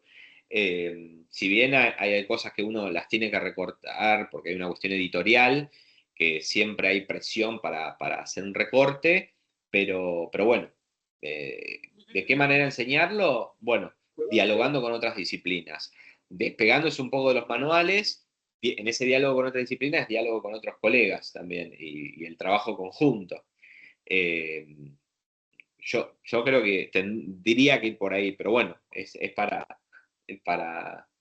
discutirlo, que lo vamos a discutir más adelante en el seminario, sobre todo, lo vamos a tratar de ver esto, sobre todo en la última parte de la unidad, la última unidad, cómo Dale, enseñar determinados temas. dale, gracias, Rodrigo. No, por favor. Bueno, entonces, el modelo de Duba, que aparece descrito en la literatura sumeria, se corresponde a este periodo de la tercera dinastía de Ur, que es el periodo más glorioso, el periodo más glorioso me refiero de la literatura, el que se piensa como encumbrado a la monarquía en términos políticos, porque es un periodo de la tercera dinastía de Ur de máxima centralización política, que la escritura, dicho sea de paso, se le emplea o se la conoce a partir de, supuestamente, digo supuestamente, escuelas estatales, hay un control centralizado muy estricto, y por el otro lado hay una burocracia imperial, porque la tercera dinastía de Ur que se llama tercera porque es la tercera. Entonces hubo una segunda y una primera. Sí, hubo una segunda y una primera. La primera y la segunda dinastía de Ur estuvieron conviviendo por aquí en el periodo protodinástico 3B. Pero la tercera dinastía de Ur tiene ciertas características que, y para el ámbito mesopotámico, en líneas generales, yo tengo una estructura política que es el de la ciudad-estado. Pero después, ya de la época sargónica en adelante, esa ciudad-estado se configura con una lógica expansionista e incluye otras áreas que el propio núcleo urbano particular. Entonces, para la tercera dinastía de Ur, algunos autores utilizan la categoría de imperio, a mí no me gusta para nada. La categoría de imperio, lo que creo que es un estado centralizado, con un control burocrático muy fuerte, y que siempre lo que se ve en los textos es que hay tensiones entre el centro y la periferia, o entre el centro y los poderes locales, que están tensionándose. Entonces, la parafernalia discursiva que circula a través de la literatura, sobre todo este periodo, lo que está tratando de hacer es exaltar la figura de los monarcas, porque en este momento tenemos himnos reales que exaltan la figura del monarca. Un monarca, que ahora vamos a ver algunos, sobre todo este señor que está girando ahí, que está representado en un clavo de fundación. No sé si lo conocen, pero está mencionado en el texto. Este señor se llama Yulgi. Yulgi es el segundo monarca de la tercera dinastía de Ur. Es el hijo de un monarca muy importante que era Urnama, que es el fundador de esa tercera dinastía, pero lo paradójico de Yulgi, que se encargó de la organización de todo el Estado de esta etapa de la tercera dinastía, y que particularmente gobernó casi medio siglo. Es un montón, es muchísimo. Es muchísimo para la antigüedad, es muchísimo para este periodo. Entonces, si este buen señor gobernó casi medio siglo, 48 años, significa que no solo que fue bastante longevo, sino que le dio pie a organizar el Estado a gusto y piacere, y que hubo una serie de caracterizaciones de ese Estado que se expresan, por ejemplo, en la literatura. Hay himnos reales que hay muchísimos dedicados a Yulgi, porque vivió muchos años, y que exaltan su figura. ¿Qué dicen esos himnos? Por ejemplo, lo ponen a Yulgi como protector de la cultura escrita, que aparece como un alumno ejemplar, porque Yulgi a sí mismo, porque aparte los himnos reales están escritos en primera persona, entonces dice, yo soy Yulgi, engendrado desde el vientre, fui, bueno, aparezco como un león, no tiene ninguna connotación con el ámbito actual, por las dudas. Yulgi fue glorioso, y además protegió la cultura. Entonces, aparece también como un políglota, manejando un montón de lenguas, que le da un sentido político de control espacial. Por el otro lado, aparece como fundador de distintas escuelas o academias en la misma ciudad de Ur y en la ciudad de Nippur. ¿Por qué se menciona tanto Nippur en los textos? Porque Nippur era como, perdón por el anacronismo, pero es como el Vaticano en la actualidad, es la ciudad más sagrada de todas, de la Mesopotamia, donde estaba el templo de la divinidad más importante dentro de la Mesopotamia, del tercer milenio, sobre todo, que es el dios Enlil, vinculado a la monarquía. Entonces, ante esta parafernalia discursiva, por eso lo que está diciendo Andrew George, ojo, es más una parafernalia discursiva que otra cosa, más que una realidad concreta, lo que encontramos unas diferencias con el periodo paleo-babilónico, con las escuelas de escribas. ¿Por qué? Desaparecerían las academias estas imperiales, la educación se daría en el ámbito privado, y por último, se mantiene y se profundiza ese canon literario sumerio. Pero fíjense que lo mantienen, no lo destruyen. ¿Por qué no lo destruyen? Porque es la lengua de la tradición, es una lengua que hay que mantener, preservar. Entonces, me interesaba marcar esta cuestión para pensar un poco en el ámbito escolar mesopotámico cuando se habla de la escuela de escriba. Bueno, había escuelas de escriba, maticemos esto, no eran grandes construcciones, sino eran más espacios privados domésticos.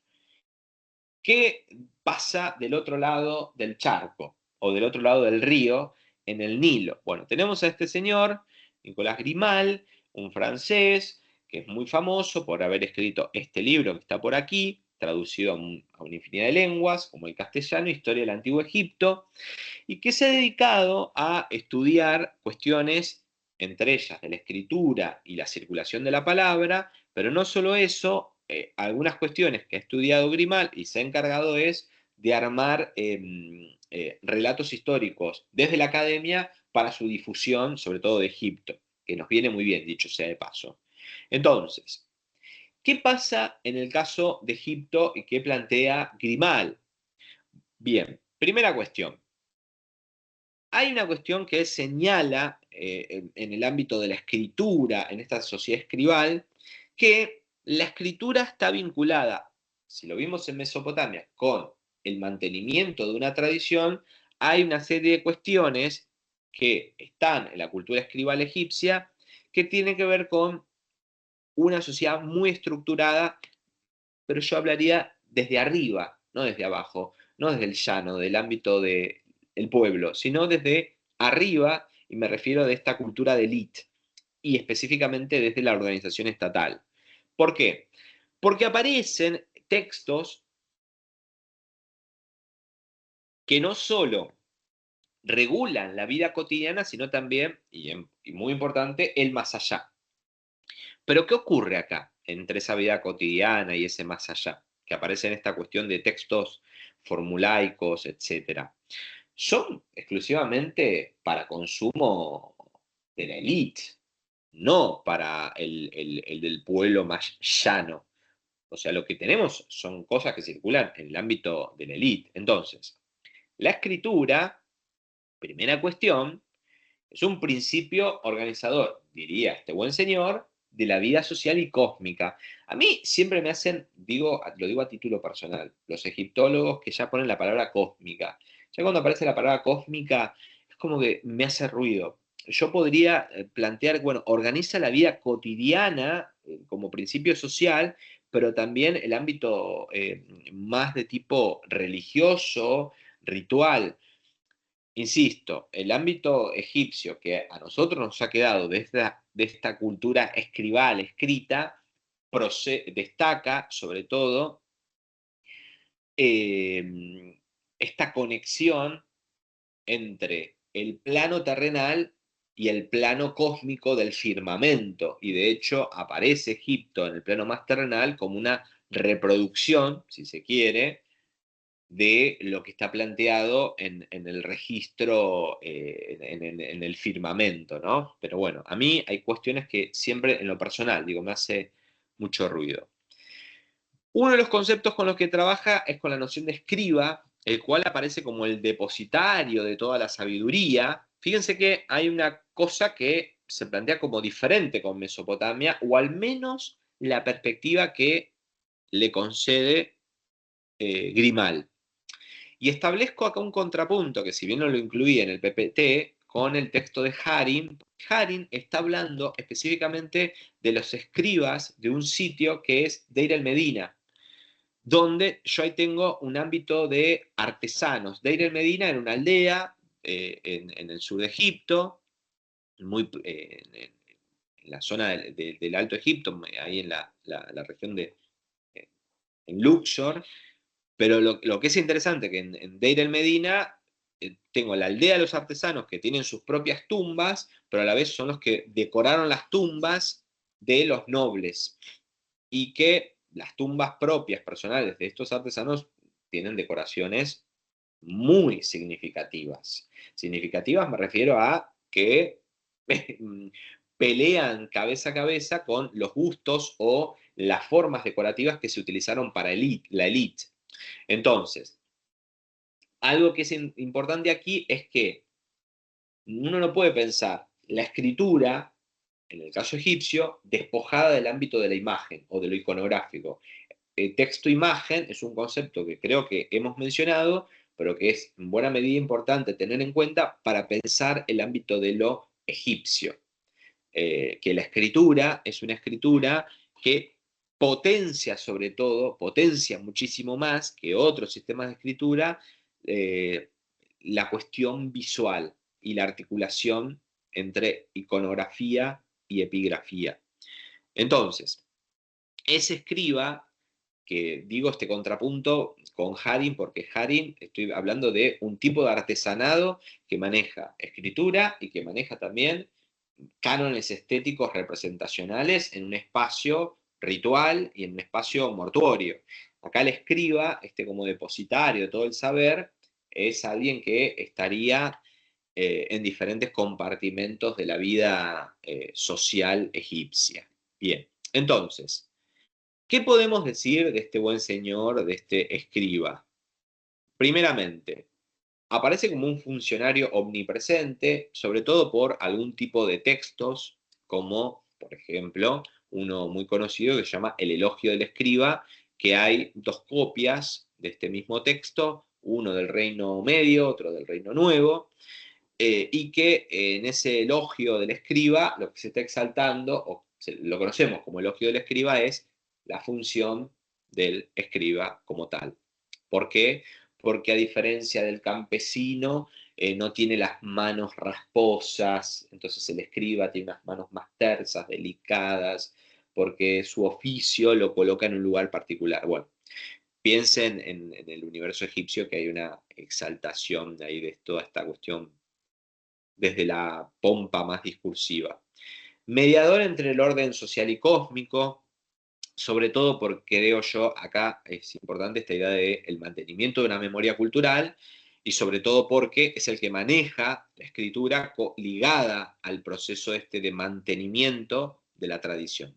Y por último, es el depositario de un conjunto de saberes múltiples. Pero, una cuestión importante a tener en cuenta, siempre aparece como aquel que reinterpreta doctrinas antiguas, es decir, mantiene la tradición, se fundan teológicamente a partir de estas lógicas que se manejan desde la escritura, los distintos cambios políticos, y por último, es esta del garante de la continuidad del orden estatal y cósmico. Que este sí es un concepto fundamental para pensar en el ámbito egipcio, que un poco lo desarrollábamos en otro encuentro que habíamos mencionado a otros autores, creo haber mencionado a Ian Achman, como y un autor particular, porque no solo es el que acuña el concepto de memoria cultural, pensando no solo en la tradición egipcia, sino también específicamente porque ese orden estatal está ligado a un concepto egipcio que es el de Ma'at, que comúnmente se lo ha interpretado como justicia, o se lo traduce como justicia. Es otro anacronismo, porque tiene que ver más con una idea de orden inmutable que se reproduce y que a nivel tradición hay que mantener. Bien, avancemos un chiquitín. Entonces, plantea una serie de etapas que existen en la escolarización de los niños, que comienza a los 6 años y dura entre 4 y 5 años. Las mujeres no están excluidas de este proceso porque tenemos mujeres escribas.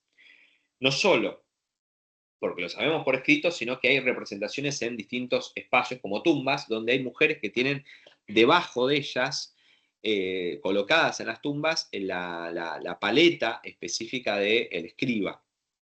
Luego, aparece el concepto de esta noción en los textos de alumnos sentados en su lugar con los libros ante ellos, para dar una idea de esta espacialidad de dónde sería ese espacio formativo.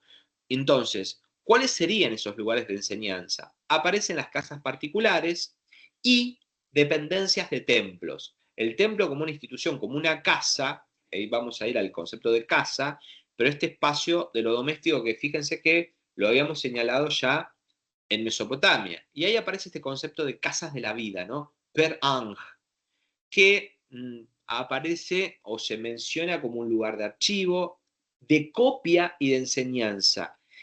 Y acá creo yo que es un dato no solo de color, que es un espacio de enseñanza, pero también de elaboración literaria, política y teológica. Esto es fundamental porque no es solamente un espacio de copistas, lo que está diciendo acá, sino que también es un espacio para la creatividad y, por lo tanto, de formulación y legitimación de determinadas dinastías. Lo último, algo que ya mencionábamos sobre la función del escriba, hay una continuidad familiar en el estatus de ese escriba y de quien adquiere ese rol, y está vinculado a un espacio específico de promoción social. Hay una cuestión, por lo tanto, hereditaria, pero también podemos pensar en ciertos ámbitos de movilidad social que se fueron dando con la proyección y elucubración de una burocracia en Egipto entre las dinastías cuarta, quinta y sexta, donde ahí hay una proyección de una burocracia estatal y aparecen funcionarios de distinto rango y por ahí se escabullen estos escribas. Por otro lado, ¿qué es lo que ocurre dentro de estas escuelas de escriba? En principio, esta noción de saber práctico e enciclopédico. ¿Qué es lo que se enseñaba? Se enseñaba lectura y escritura, pero también matemática, geometría, ciencias exactas, había ejercicio físico, había música y danza, o sea que había un amplio espectro. Insisto con esto porque no hay todavía conclusiones, no sabe del todo sobre estas perang o estas casas de la vida y su funcionamiento. Ahora igual nos vamos a detener. Bien. Aparece esta noción de escritura cursiva antes que jeroglífica en esta pedagogía de la repetición, porque se les entrenaba, fíjense, primero en la letra más cursiva que en lo que sería más iconográfico, si se quiere. Hay una memorización de palabras y frases completas. Por el otro lado, una automatización y fidelidad al modelo. Y por otro lado, y que esto no es menor, el carácter elitista de ese saber. Hay un rechazo, por un lado, una oposición simplista entre cultura popular y cultura letrada, y sobre todo por lo siguiente, porque los escribas, plantea Grimal, conocen el folclore o lo que circula popularmente. Por lo tanto, por ejemplo, en los Ostraca muestran cuestiones que tienen que ver con el humor, la sátira y hay hasta crítica social. Ahí podemos abrir un canal para trabajar y si alguien está interesado en esto, sobre las discusiones sobre cultura popular y cultura letrada en el ámbito de Egipto y la función social del escriba que supuestamente reproduce saberes populares. Esto me parece algo interesante, lo tiro así para quien esté interesado en trabajar esto. Pasemos ahora, y ya lentamente vamos a ir como cerrando, pero voy a abrir a las preguntas, a otros espacios que ya no son las escuelas, sino que son las bibliotecas. ¿Y qué imaginarios tenemos con las bibliotecas del mundo antiguo? Y específicamente con las bibliotecas de, por ejemplo, en el caso de la Mesopotamia, de Nínive, y en el caso de Egipto, con la biblioteca de Alejandría. Una está en un contexto que es, podemos pensarlo, comillas, nativo, el otro ya es un ámbito donde hay contacto, hay un proceso de simbiosis cultural, sincretismo con el universo griego. Bien, vamos a ver qué dice esta autora, perdón, que no la presenté, Eleanor Robson, que ha trabajado y trabaja con literatura, pero sus grandes investigaciones, cosas muy interesantes, tienen que ver con la transmisión del conocimiento y específicamente ha trabajado grandemente con matemática. Y es una de las autoras, que acá está el libro que se llama La literatura del antiguo Sumer, que con otros autores, uno de ellos ya fallecido, que es Jeremy Black, pero con otros estudiosos de la lengua sumeria y la literatura, trabajaron sobre una base de datos que sigue existiendo, pero que está bastante obsoleta, ahora está como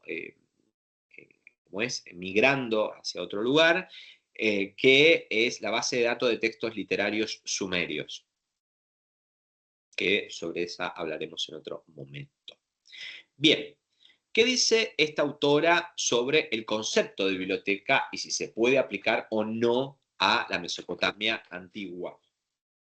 Bien, tenemos esto, conjuntos de tablillas. Nosotros tenemos conjuntos de tablillas. Entonces, la pregunta es, ¿hay un conjunto de tablillas excavadas en palacios, templos o casas particulares? O sea, ¿qué son esas tablillas?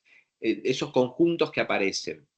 Entonces, el caso paradigmático es el de este señor que yo estoy colocando aquí, que no es otro que Ashurbanipal, que la biblioteca que se le atribuye es la de Nínive. Pero cuando uno piensa en Nínive, tiene que pensar en otras figuras como reyes como Sargón II, que es de hecho uno de los que le da una proyección imperial a el imperio neoasirio en el primer milenio, y Ashurbanipal tiene como una función más cultural. Si les interesa trabajar sobre esto, puedo pasarles material, quien quiera trabajar sobre bibliotecas y específicamente sobre la de Nínive. Entonces, es una colección centralizada para la toma de decisiones reales, porque lo que está diciendo es se pondera la figura política ahí de Ashurbanipal, que es un rey con mucho poder político, pero a la vez hay una consagración de este aspecto más intelectual, si se quiere. Entonces, ¿cuál es la cuestión que circularía en esta instancia para ese primer milenio? Bueno, habría que utilizar no la palabra biblioteca, tal como la entendemos hoy, como una cuestión de archivado o de donde están libros que se acumulan uno tras otros, y utiliza el concepto de Gergi-Naku, que es un término que aparece entre los siglos VI y que se utiliza hasta el siglo I, antes de la Era Común, y es en el año 500. Entonces ahí es la época de mayor fervor. Estaba en declive el poder, ya no existía Asiria, pero estaba como en declive, me refiero yo a la cultura específicamente mesopotámica clásica, porque ahí ya tenemos a los persas y posteriormente a los griegos. Pero es un término que lo observan en ese momento. Piensen que Nínive cae en 612, y ya para el siglo VI, que es el año 500 y tanto, ya ahí tenemos otra realidad geopolítica. Tenemos a los caldeos de un lado y a los persas del otro. Entonces, se plantea como un espacio que está en un templo y contiene tablillas eruditas. Hay un conjunto de tablillas eruditas que contienen la tradición. Entonces, aparece el cuneiforme, no el sumerio, sino el sistema de escritura cuneiforme como un saber erudito especializado que se tiene que cuidar, preservar. Hay una cuestión ahí de memoria cultural vinculada al concepto del archivo en cuneiforme, ¿no? Entonces, nosotros vamos a tener, bueno, esta es la reproducción de la biblioteca de Nínive en el British, que es como un poco una presentación museológica. Está el cuidado, el British está al cuidado del acervo cultural mesopotámico. Esta es una representación que uno googlea y busca bibliotecas mesopotámicas. Le aparece esto. ¿Serían estas las bibliotecas mesopotámicas? Bueno, vamos a ver qué ocurre sobre el concepto de biblioteca. Van a contener, mejor dicho, obras clásicas, hay comentarios de texto, esto es un dato curioso, hay comentarios de otros textos, hay nuevas composiciones, entonces es un ámbito de creación también, no es solo un ámbito de acervo documental, y es un ámbito de innovaciones intelectuales, por lo tanto, es un espacio dinámico, no es un espacio o un depósito cerrado, un archivo así de conjuntos de tablillas que se acumulan, porque es un ámbito de creación donde se iría a estudiar también, entonces podría funcionar como un espacio al estilo escuela de escribas. Por lo tanto, va a tomar 3 ejemplos esta autora. Uno es el de Nínive, donde aparece como un saber asociado a ese imperio mundo que se construye con los persas, y sirve a su vez en esa lógica imperial para mostrar, exhibir esa concentración del poder. De hecho, un rey que cometió una de las grandes blasfemias neoasirios fue Senaquerib, que destruye Babilonia. Destruye Babilonia, o sea, que es una locura. Y después hay un proceso de reconstrucción de Babilonia porque justamente las ciudades se restauraban, pero Senaquerib es un rey asirio que destruye la ciudad de Babilonia, que no era Ashur, pero destruye la ciudad que se la pensaba como tradicionalmente Asiria se piensa como heredera de Babilonia. Entonces es una locura lo que hace. Entonces, ¿qué funciones toma?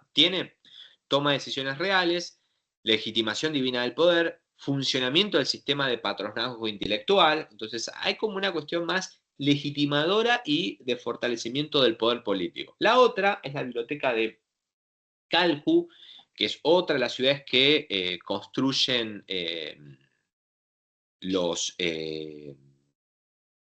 reyes neoasirios, que fueron reyes constructores, no sé, Tursharrukin, Jorzabat, son todas ciudades que los reyes neoasirios van construyendo en ese imperio mundo porque justamente son cuestiones políticas de legitimación, pero también de control territorial y espacial. Entonces, acá hay una biblioteca que se ubica en el templo de Nabu, que es una divinidad, y tiene puntos de conexión con Nínive, porque fíjense, forma parte de una red institucional de saber vinculada a la monarquía siria, junto a la biblioteca de Nínive. Las dos van como medio en paralelo. Y, por lo tanto, hay una continuidad genealógica de familias de escribas, hay una movilidad de tablillas y personas entre capitales. Por lo tanto, es un ámbito formativo para la cultura escribal y la construcción identitaria. Esto es fundamental tener en cuenta la conexión que hay entre Calhu y Nínive. Y por último, una que sería como más del ámbito más local o provincial, y es esta, que es una biblioteca que no proviene de un contexto que es no cortesano. O sea, es un contexto, no es del ámbito intelectual que uno pensaría como Nínive. Y fíjense, aparecen asociadas a una casa privada y fueron ocultadas ritualmente ante cualquier amenaza bélica. Esto es interesante, hay un acervo cultural que se tiene que mantener, por lo tanto, ante algún asedio se la ocultaba, que es esta la biblioteca de Usirina, que está actualmente asociada a un sitio que se supone que es Sultan Tepe en Turquía. Entonces, se trataría más bien acá de una escuela de escribas para hijos de funcionarios provinciales, no tanto de textos de presagios o textos literarios, textos sapienciales y demás. Es una biblioteca más provincial para funcionarios de ese ámbito particular. Bien. Y por último, ultimísimo, para pensar en las bibliotecas, y ya con esto cierro, tenemos a este autor, a Kim Reichhold, que trabaja con bibliotecas. Dicho sea de paso, está este texto en el mismo libro que es el que aparece, el de Eleanor Robson, que es en el mismo libro que es Antiguas Bibliotecas, ¿no? Que es compilado por estos autores que aparecen ahí mencionados. Y él va a hablar de las bibliotecas en el Antiguo Egipto, pero el foco va a estar puesto en Alejandría y va a establecer un contrapunto en relación a esto. En primer lugar, por lo siguiente. Si uno imagina las bibliotecas en Egipto, se imagina Alejandría. Yo puse una Alejandría incendiada. Entonces, la biblioteca que tenemos en el imaginario de Egipto es la de Alejandría. Entonces, él lo que está planteando es, existe un sesgo helenocéntrico para hablar de las bibliotecas en Egipto. Entonces, se está invisibilizando las bibliotecas antiguas de las tradiciones templarias que existían en Egipto, que de hecho son realmente las que estarían inspirando a la Biblioteca de Alejandría. Entonces, ahí vamos a tener un versus entre dos tradiciones distintas. Una es la egipcia y la otra es la griega. Porque mientras las bibliotecas de templos son mantenidas por milenios y tienen colecciones sistemáticas, y que esto es interesante, fundamental aclararlo acá, que ya existían previamente asociadas a los templos. Y por otro lado, en el mundo prehelenístico, no hay bibliotecas, o sea, no tienen bibliotecas institucionales. Por lo tanto, lo que está planteando este texto, que la Biblioteca de Alejandría, que se crea en Egipto, es una inspiración, si bien es una biblioteca que se crea en un contexto helenocéntrico, es una biblioteca que se crea con una inspiración claramente egipcia. Es un poco la hipótesis de la que parte. Entonces, el mundo egipcio, la tradición egipcia, es un centro de saber para los griegos. Y por lo tanto, esto que acontece aprox en el siglo VII a.C., va a dar pie, en primer lugar, a los diálogos, incluso los vínculos entre Egipto y Grecia son previos, son de época Ixa. En la época de los Ixos ya había conexiones entre griegos, que no serían griegos en ese momento, sino hablaríamos del área cretense. Pero en el siglo VII a.C. hay un establecimiento en esa ciudad que es Naucratis, y por otro lado, filósofos y sabios griegos iban a Egipto para aprender. ¿Qué aprendían? Sobre el uso del papiro, sobre el sistema decimal y el calendario solar. O sea que hay una apropiación cultural y una retroalimentación, sobre todo a partir de los saberes egipcios en el universo griego.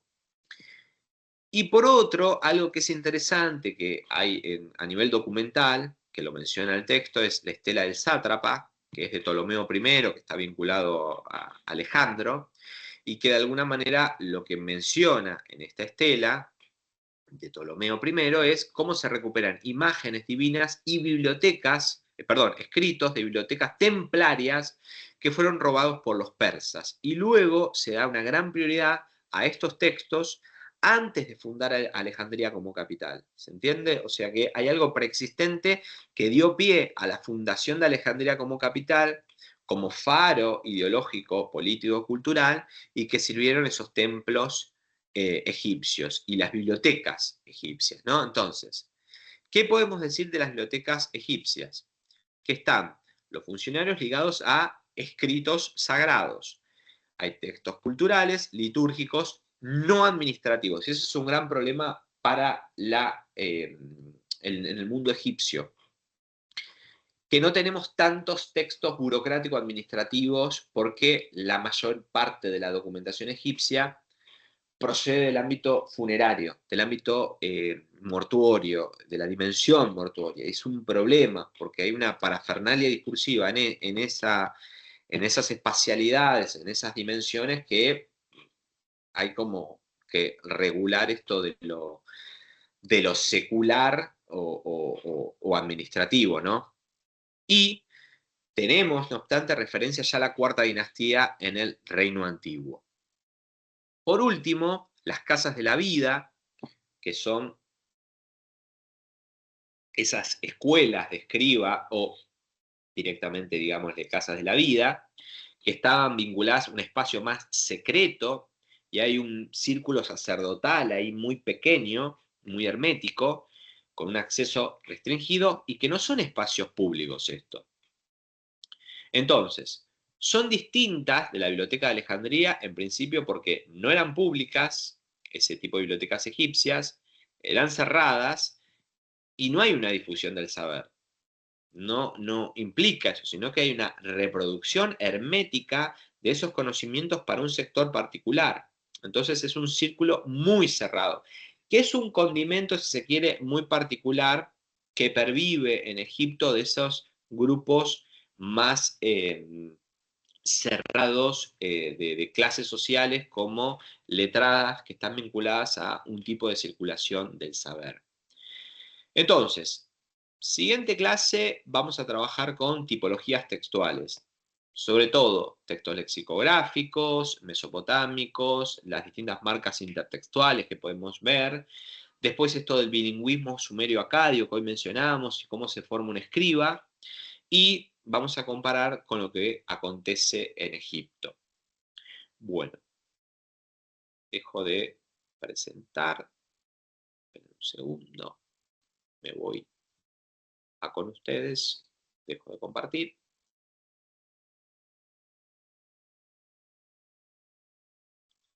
Bueno, gente, ¿tienen alguna duda, pregunta, algo? Fue bastante información. Pero bueno, después ustedes la pueden ir procesando e insisto, estas cuestiones que estamos charlando acá, discutiendo, ustedes pues fíjense que quieren trabajar. Capaz que hay mucha gente que acá procede del mundo de las clásicas y va a trabajar sobre clásicas, después por ahí pueden, no sé, gente, yo invito a que trabajen en Oriente, me encantaría que trabajen en Oriente. Y sobre todo la gente de letras que trabaje con temas de Oriente, me parece un re buen desafío. No tanto los de historia, que por ahí la gente de historia, creo yo, que está cursando el seminario, viene por Oriente, pero si no, invito a que participe. Melanie, tenés la mano levantada. Sí, me quedó una duda con esto último. No sé si se me escucha. Perfecto.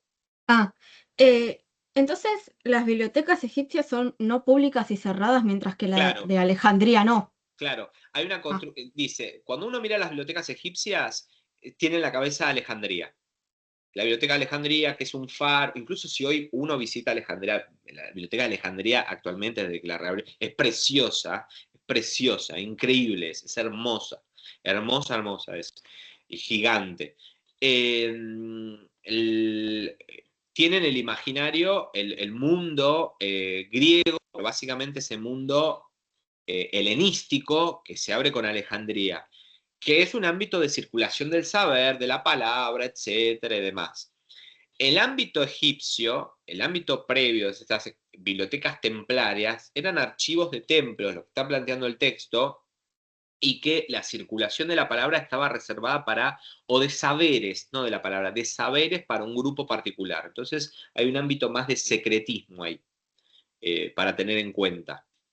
Y si uno lo compara con las bibliotecas mesopotámicas, como la de Nínive, están preservando la tradición, asegurando esa tradición, pero lo que están tratando de mantener y legitimar es a la monarquía reinante, que son los asirios. Si uno toma a Nínive, digo, como paradigma de biblioteca, Nínive, la biblioteca, lo que estaba tratando de hacer, estoy manteniendo toda la tradición anterior, yo soy heredero de todo lo anterior, incluso de los sumerios, lo mantengo, lo guardo, pero me sirve para legitimarme. Y otro tanto discutimos hoy con las escuelas de escribas. Si existen, no existen. Bueno, ahí la tensión es esto de lo público y lo privado, y cómo se entrenaba, y si de este saber público-privado participan o no, qué sectores. ¿Varones únicamente? No, vimos que también había mujeres. Después vamos a discutirlo eso cuando veamos el ámbito de las mujeres escribas, porque hay determinados condimentos particulares para uno y otro caso que lo vamos a trabajar. Bueno, gente, ¿hay preguntas o cerramos ya? Cerramos, falta un minuto. Una cuestión bastante aburrida. Me No. pasa que...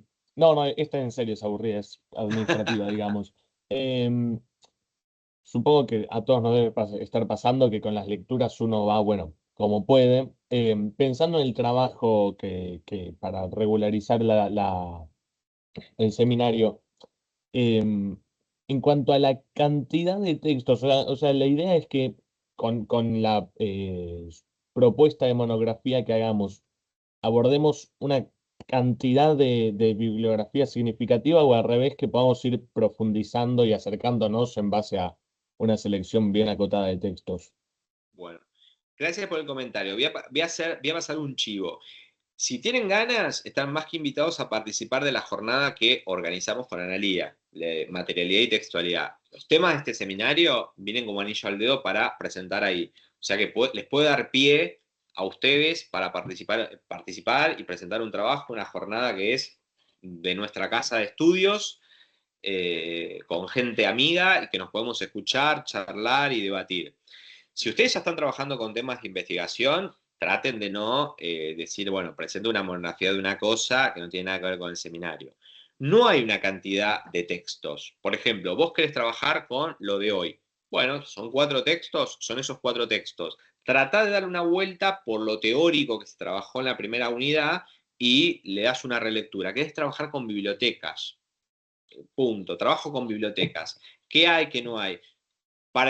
Quiero trabajar con la biblioteca de Nínive. Bueno, tengo esta bibliografía. Bueno, me decís a mí, ¿me podés pasar otros textos que haya otra bibliografía? Perfecto, te paso algún otro. No 20. No 20. O sea, el seminario está articulado para ofrecer, en el contexto en el que estamos y haciendo un esfuerzo gigante, la mejor, la bibliografía que esté disponible con los temas de discusión, con todos los materiales, con las clases grabadas y demás, para que ustedes puedan volver y armar. Segunda cuestión, no lo cuelguen al seminario 80 años.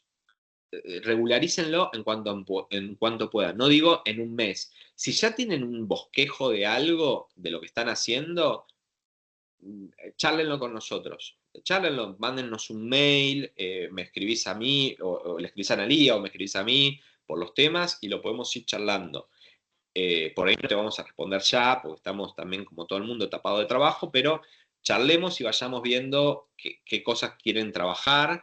Les vamos a dar, si quieren, un esquema de cómo hacer una monografía, porque por ahí tampoco, no tienen por qué saber cómo hacerlo, una monografía, pero nada, vamos a intentar que ustedes puedan pasar por este espacio lo mejor posible. ¿Quedó más o menos claro, Tato? Sí, quedó clarísimo. Buenísimo. Perfecto. Muchas gracias. No, por favor. Bueno, no sé si hay preguntas. Si no, dejo los materiales ni bien pueda, con todo, y les mando un abrazo grande, buen fin de semana y nos vemos la próxima. ¿Está? Chao, buen fin de. Gracias. Muchas Buen gracias. Buen fin de- Chao, buen fin de semana a Chao, buen fin todos. de- Chao, profe, gracias. Igualmente, gracias.